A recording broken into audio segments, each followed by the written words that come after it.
Hi everybody. So we're gonna go over a few things real quick, and then I'm gonna follow up with an analogy. Hopefully the message comes through correctly. It's about Dropbox and Starbucks. Since the last video, Nordstrom JWN has gone up and it's come down some. It's not good, but this is just election nonsense. Don't worry about that. That's not an issue. I'm looking at Rocket Mortgage.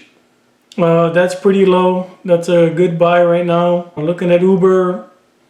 I think the law in California is gonna pass. That's gonna exempt Uber drivers from being classified as employees.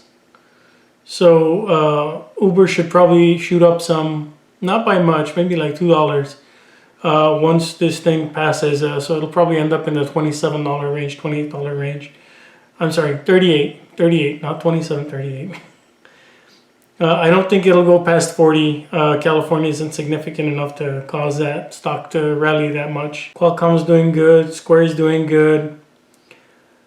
I didn't really want to get into this too much, but so Spotify has come down because Amazon launched its own podcast thing. But I want you to really think about it, like a deep dive, think about it. Who listens to Amazon Music? Is anybody really like, oh, let me open up Amazon and let me turn on my beats? No. The brand names in this area are two. You have Pandora and Spotify, and that's it. Everybody that uses iPhone might be saying, okay, Apple Music too, but fine. Yeah, Google has Google Music too. That's not a thing. There's also the only other person that I think that would really make a big boom in the music department would be Netflix. If Netflix all of a sudden decided to hop into the music genre. But let's not get too far into weird, out of this world thoughts. So another stock that Jeremy's purchased, Stitch Fix. So what they do is they bundle the packages of clothes. You get to take it home, try it out. You don't like it, ship it back to them. I know that company has a lot of room to grow. Stitch Fix is still in its infancy. It's a new industry. It's blossoming. They're one of the first companies that's in it. So of course that industry is going to blossom. That has some real growth potential because the entire sector is going to grow. Other than that, I don't see anything special about it. It's one of Jeremy's stocks in case you're following him. Pretty sure you are. IPOB is down. I'm still up a whole lot on IPOB. I bought in, I think maybe the $16, $17 range. I'm not sure. If we go to Revolve, that's also in the same category. Let's see how they do with Instagram.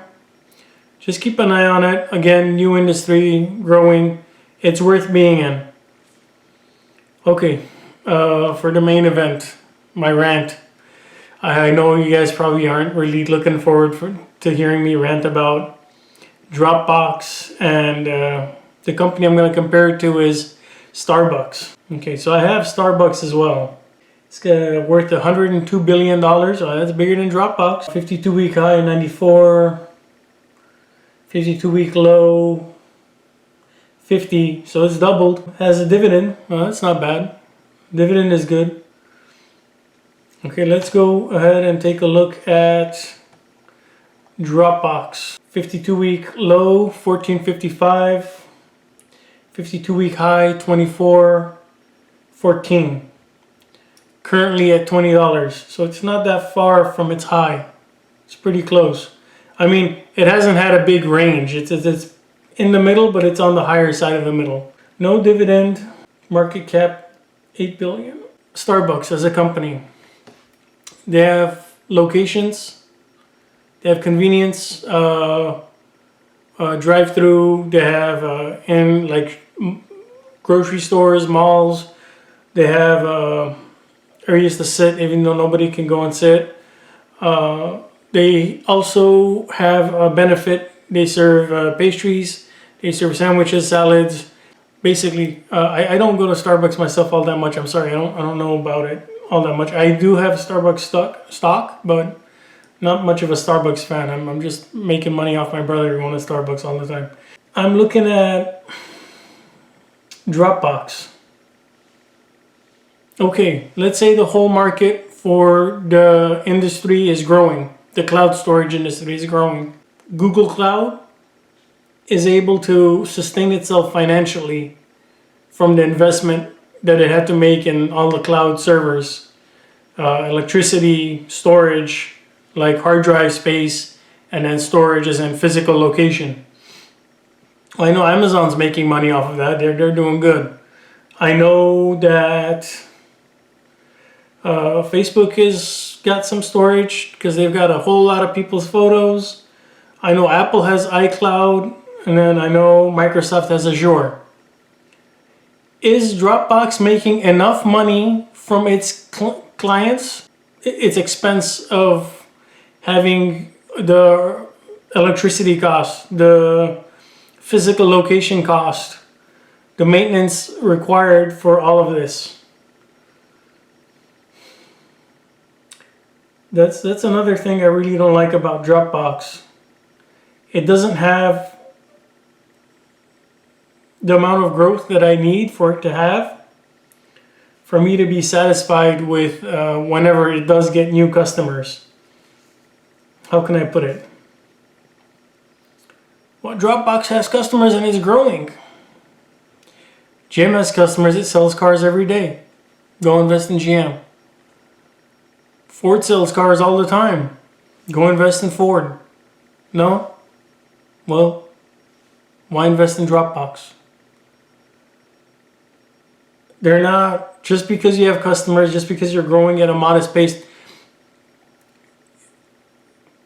If your storage, physical and hard drive isn't enough, I'm sure it is, but if it isn't enough, as your customers grow, you increase incremental costs to provide your service to them.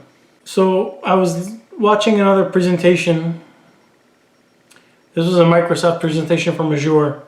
It says, we have the most connections to the most data centers across the world. I think it was like 82 or something. I don't know how many Dropbox has. I don't know what Dropbox is going to need to do to start competing on that level. I'm not saying Dropbox is a bad company. I'm not saying their product is bad. I'm not saying they can't grow customers. What I'm saying is Microsoft, without trying, will kick its ass. And they're not the only one. We have Microsoft, we have Apple, we have Amazon. Dropbox to me is like the local coffee shop. It might have good coffee, but it's not going to become a Starbucks. It's never going to be big enough to give me a dividend. It's never going to be strong enough to have the amount of power it needs to really transform itself into a new industry where it can really shine. I still have Dropbox stock. I have about 30 shares. It's a minuscule position, tiny. It's a 0.25% of my portfolio. Not 2.5, 0.25, less than 1%. I think I'm gonna sell it. I got lucky, it came up to 20. My average price is higher than that. I'm down on that position about like what, 5%, like nothing. So I'm gonna sell it and I'm done with Dropbox. I've been looking for what it has that it's gonna be shine, making it grow, but I don't see anything. So back to the analogy, Dropbox used to be a coffee shop that didn't have pastries and sandwiches. Now with HelloSign they have pastries and sandwiches. They still aren't a Starbucks. This world still has, Coffee Bean. This world still has, Pete's Coffee. I don't know what these coffee chains are. There's a lot of them. Dunkin' Donuts, of course. Yeah, basically, I'm gonna have to do a hard pass on this one. Dropbox, it's not a growth play. It's a value play. If you guys go back and watch Jeremy's videos, I encourage you to do that. I keep saying I'm gonna link it and then I forget, but I'll link it this time for sure. Jeremy says, it's impossible for me to lose money in this stock. Jeremy, we're not buying stocks to not lose money. We're buying stocks to grow our money. And it's a value play, and it's a value trap. It's not something that you need to be getting into to grow your money. Would I rather have in my $10,000 portfolio $3,000 worth of Dropbox or $3,000 worth of Tesla? Let's say I already have $3,000 of Tesla. Do I want to add another $2,000 and make this my number 2 position over, let's say, Amazon, over Google, over Facebook, over Apple? No, don't do it. Dropbox will not return your investment. It will not reward you. It's not going to put you in a happy place. If you really want to get into something that's going to make you happy, go for IPOB. Let's be clear. IPOB is Open Door. It's a SPAC, Special Purpose Acquisition Company. They're going to acquire Open Door. It has not happened. IPOB is a play on artificial intelligence, AI. They're going to be able to produce numbers for comps a lot quicker, with a lot fewer hands on board. And because you have less people handling the situations, you've optimized. And if you've optimized, then you get to beat out Zillow. Zillow's primary business model is still dealing with agents, collecting money from agents. It's pivoting. Zillow is pivoting, but I don't think it's there yet. And Redfin is in that same boat. Redfin is also heavily tied down with agents. I don't think Open Door really cares about the agent side of it. It would rather make you a digital offer. Yeah, it'll find an agent, it'll assign it if you really want, but it would rather have you removed from the picture and they take over your property and they handle it all once you're out of the picture. That's where Open Door is better. I would much rather I wouldn't make that I actually would make that my second largest position. Final note, Lemonade, I got out of it. I made a good 50% on that money. It was good, but it wasn't going to be all that amazing, because I'm all like, okay, the moat, the TAM, whatever you want to call it, the number of people that buy renter's insurance, the number of people that buy pet insurance, it's limited. They have to get into auto. They have to get into life. They have to get into maybe even health insurance. And once I thought about it, I'm like, wow, health insurance, that's complicated. That's hard to make money in that one. There's some beasts out there for health insurance. There's a lot of beasts out there for life insurance too. Yeah, I got rid of Lemonade because it's just not doing all that great. I did good. I got out before it went down. This was maybe about like a week ago. Guys, like, subscribe, comment, it's a new channel. I'm trying to grow. Help me out here. I don't know how else to ask. I don't want to say smash anything. I don't want to say ring it or bell or whatever. You know what to do. You don't need me to tell you. You're not new to this game. You're not. This isn't the first YouTube video you're watching, you know. So I would appreciate it. That's all I could say. I would really appreciate it. I got a few subscribers. I've got a few thousand views already. I'm hoping to grow a lot more, and I think I should be doing just fine. I just gotta find my rhythm. I was looking at a bunch of paperwork today because we're converting the garage into a rental unit, and that requires so much paperwork, so much out of this world paperwork. I was reviewing the plans with the architect, just all sorts of things. It's been taking away a lot of my time from being here, but I am in the market. I'm checking my account. It's just that I haven't been able to upload for you guys.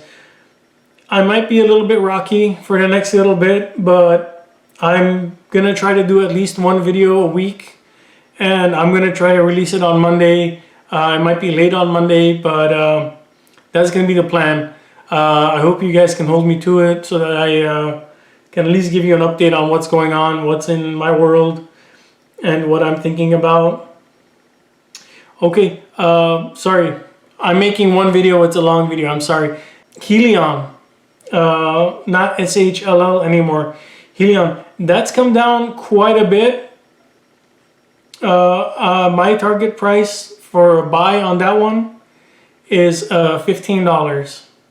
If you can get Helion down to 15, you're getting a good deal. You're getting about 25% off of what it should be. I don't know if it'll come to that, but if there's some kind of major correction in the market and you're looking at Helion at the moment, you can get into it. But I was a truck driver, and with Helion, there's a very limited number of CNG stations along the routes for trucks. The TAM, the total addressable market for Helion, is not all of the trucks that are currently in operation. If I'm driving a truck from, let's say, Los Angeles to New York, that's a pretty long route. I don't know of any CNG stations on the way. Like, you have to plan and know how to get to these CNG stations. CNG, compressed natural gas.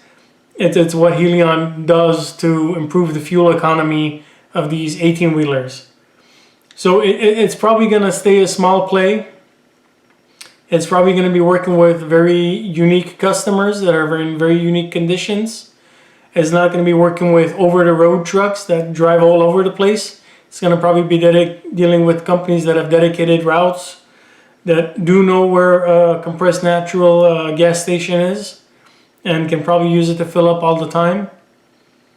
So that's just a little bit of that. I'll go into more detail next time, or I might just make a dedicated video only talking about that. It's a good reminder for me. It's been about 22 minutes, I guess, reaching there. Anyway, I won't take your time anymore. Thank you. Bye.